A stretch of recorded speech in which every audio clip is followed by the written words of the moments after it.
I kicked Dad's car again and again. I hate them. I hate them so much. Ugh. They just love making me miserable. They make fun of me. They're mean to me. They think I'm not special. But I'll find out what makes me special one day. Everyone will love me, and they'll see. Hi, I'm Betty, and I hate my family. I'm the youngest child, and I have a mean older sister, Emily. My parents never wanted me, and they never failed to let me know that. Ah, man, I told you we shouldn't have kept the baby. Just look at her. She's so ugly. I'm not taking that thing in my house. That's what my dad said when I was born. And my mom replied, "Oh, shut up. Stop being so dramatic. She can be useful in the house." On my 10th birthday, I asked my mom why they don't celebrate my birthday like they do Emily's. "Oh, don't you know? We didn't plan for you, and we don't want you. Also, we look like a royal family, and just look at you. You look like a maid." I couldn't believe what I was hearing. But she wasn't finished. "I think it's time you start earning your keep in this house. Starting tomorrow, you're doing all the house chores. Since you're old enough to ask for a birthday party, you're old enough to work." I knew I wasn't beautiful like Emily.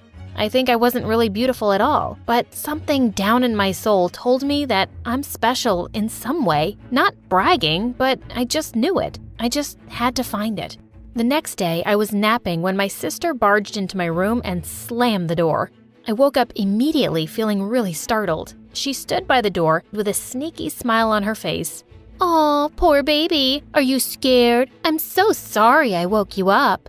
I was so angry. I knew she wasn't sorry. She got a thrill out of making me miserable. She was always trying to embarrass me at school, too. One morning, while I was getting ready for school, she entered my room with a yellow sundress and threw it at me. "Here, you can wear this. It's too outdated for me now, but it's still better than anything you have." I knew immediately that she gave me that dress because she wanted to humiliate me. "Sure," I replied. So I changed some things about the dress to make it more fashionable, and then I paired it with black boots. When I walked into class, everyone was staring at me. I could tell they were impressed by my outfit and sense of fashion. I was so happy. After class, when Emily saw me in the hall, she looked shocked and horrified. "How dare you do that to my dress?" Ugh! With that, she stormed off angrily, and I felt even happier. One day, I saw Emily going through Mom's cupboard and walking away with a box. Of course, they wouldn't mind her taking anything she wanted, but a couple of days later, Mom barged into my room with Dad and Emily right behind her, accusing me of stealing her jewelry. I told her I didn't do it. Then I pointed at Emily. "Why don't you ask your precious daughter? I saw her taking it." Emily gave me an evil smile, and I started to feel suspicious. "Emily would never do that. I'm going to search your room, and if I find it, girl, you'll wish you were never born." What an irony. She searched my room and found the jewelry. I was dumbfounded. Emily must have planted it in my room. I just stood there, speechless. "You thief!" Emily was giggling, and Dad started screaming at me. No matter how many times I said I hadn't stolen it, he just wouldn't believe me. He told me I was grounded for 2 weeks with no phone and no lunch money. As if that wasn't bad enough, he said I had to clean the house from top to bottom. I looked at my dad with hatred. He pampered my mom and Emily, but treated me like dirt. I couldn't take it anymore, so I screamed at them. "I hate you! I hate you guys!" They looked shocked because I'd never stood up to them before. "Just you watch. I'll find what makes me special, and people will love me for it." I stormed out of the room and ran outside to my dad's car and kicked it. It felt good. A week after that, I was looking for my math assignment everywhere. I asked Emily if she had taken it, but she said no. Of course, I didn't trust her, so I waited till she went out with her friends, and then I sneaked into her room. I wasn't surprised when I found it under her bed next to her iPod. I decided to take that too. That's when I discovered my love for music. Whenever I was upset and wanted to escape my family, I would go into my room and listen to songs on the iPod. I would sing along and it would really calm me down. One day in the cafeteria, I was walking to a table when Emily suddenly threw something on the floor. Before I could stop myself, I had stepped on a banana peel and I slipped, with my lunch flying everywhere. I heard someone say, "What a clumsy fool." I was so embarrassed, I just ran out of there. After that day, I started eating in the school library all by myself. One day during lunch break, I was listening to music on my iPod as usual, and I started singing along when I heard a voice say, "Oh my, you have such an angelic voice." I turned around to see it was the school librarian, Mrs. Shepherd. She looked really impressed, but I didn't believe her. "Thank you, but I don't think there's anything special about my voice." She told me to sing it again, and this time, she recorded it on her phone. I'd never thought about that. She played it back and I heard the most beautiful tone. At that moment, I realized I discovered my gift. I was so ecstatic. I hugged her and said, "Thank you so much. I've wanted to have something special my whole life, and you've made me realize what it is." I rushed home to tell my family about my singing ability. They just stared at me for a moment and then burst out laughing. "What an attention seeker you are, Betty. Just stop making stuff up. You're never gonna be anyone special."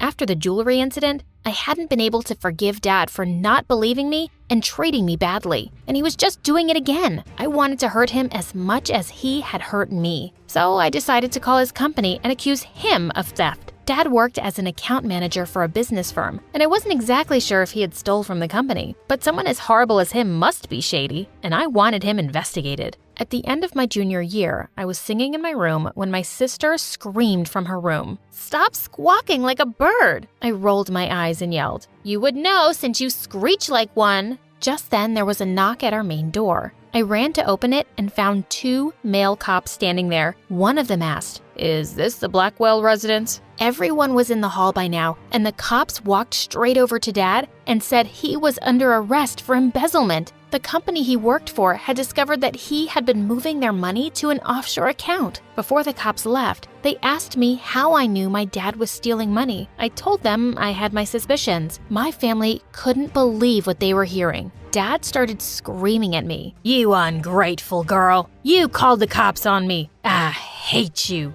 "I can't believe you! I should have listened to your father when he said we shouldn't keep you." My sister could only scream and cry. I couldn't care less. After Dad was sentenced to jail, we became the talk of the town and everyone looked at us with contempt. Mom decided to move us to a small town where we could start afresh. I was so excited because I didn't really have friends in school because my sister had made everyone think I was a loser. The day we moved to our new house, my mom said, "Don't get yourself too excited, young lady. You'll have to fend for yourself now. Now that you've sent your dad away, I'm no longer responsible for you. You should be grateful I haven't disowned you." I rolled my eyes. I don't expect anything less. The next day, I started looking for a job, and I eventually found one in a small antique store as a salesperson. When I was walking back home, I heard someone singing, and I traced the voice to a guy in the park. He sounded beautiful. I sat next to him on the bench and started singing along. He seemed startled but didn't stop, and before I knew it, we'd gathered a crowd. Surprisingly, that became the beginning of my music career. After the performance, the guy introduced himself. "My name is Zach. You have a really nice voice. I've never drawn as big a crowd as you did today." I was so flattered I could only smile. That night, I went home with a skip in my step. Mom noticed my smiley face and asked if I'd gotten a job. I couldn't help spilling out the reason for my excitement, but Mom just rolled her eyes and Emily nastily said, "The townspeople must be deaf, and I'm sure this Zach guy is better than you. You're just jealous because I have talent, and you can't sing a note to save your life." She looked like she wanted to strike me dead, and that made my day. The next day, as I was working at the antique store, I started singing when I thought I was all alone. Just then, the owner came out of the back room. "You have a great singing voice. You should meet my son. He loves to sing too." I was surprised to hear that, but I said I would love to meet him. He called his son, and I couldn't believe my eyes when I saw Zach. We both laughed, then told his dad how we had already met once before. And every evening since that day, we would go to the park and sing. We started making good money, and the townspeople were so friendly and kind to me. Zach welcomed me into their home, and his family became my family. During my senior year at school, I decided to participate in the annual talent show. I was dressing up at home for my performance when my sister locked me in the room. I screamed and banged on the door. "Open this door right now!" She didn't reply. I kept banging on the door. "I will be late for the show, you moron! Give me money and I'll open the door." She was unbelievable. "You dumb fool! It's not my fault you're so spoiled you can't work to earn your own money. I became frustrated and threw my chair at the door. She wanted the money I'd been saving to go to college. I vowed I wouldn't ever share anything with her, even if we were the last two humans on Earth. I finally escaped through the window without injuries, and I made it to school just in time. I performed really well, and at the end of the show, an elegant, well-dressed woman walked up to me and said, "You have a great gift. The world needs to know about it." She gave me a card and told me she would love to offer me a music scholarship. Turned out, she was one of the directors at Juilliard and was invited by Zach's dad to watch my performance. It was such an amazing surprise. That day was joyous, and the whole town was thrilled for me. Well, everyone except my family, and I don't care about them.